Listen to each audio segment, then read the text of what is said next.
जी नमस्ते। Star music world Bhojpuri Anjani Anmol, कैसे हैं आप सभी लोग। जी आज हम लोग बात करने वाले हैं खेसारी भैया का वो गाना का जो 1 मिलियन पार कर चुका और बहुत ही शानदार गाना रहा।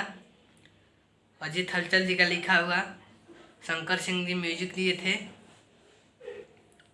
बहुत ही ज़बरदस्त सॉन्ग भातार मारेला, भातार मारेला, बहुत ही लाजवाब सॉन्ग रहा। तो कैसा सॉन्ग रहा, कैसा आप लोग का लगा, कमेंट करके हमको भी ज़रूर बतलाएं और मज़ा उठाइए आप लोग भरपूर। खेसारी भैया तो ऐसे ब्रांड हैं, इनका टक्कर देने वाला कोई नहीं है। कोई लोग तो अपना नाम से खुद ही गाना गा रहे हैं, अपना नाम खुद ही ले गाना गा रहे हैं कि हम ऐसे वैसे, लेकिन अपने मुंह से बड़ाई तो सब लोग करते हैं। जो दूसरे के मुंह से बड़ाई निकले वही असली हीरो होता है।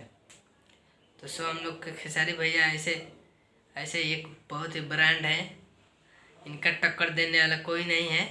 और चमचों को चमचागिरी करने दीजिए, आप लोग चमचों पर ध्यान मत दीजिए। और खेसारी भैया का ज़्यादा से ज़्यादा लाइक शेयर करिए और इस वीडियो को भी ज़्यादा से ज़्यादा शेयर करिए, सब्सक्राइब करिए इस चैनल को। खेसारी भैया का हर एक लेटेस्ट वीडियो इस पर मिलेगा। चलते हैं, नमस्ते, मिलते हैं अगले वीडियो में।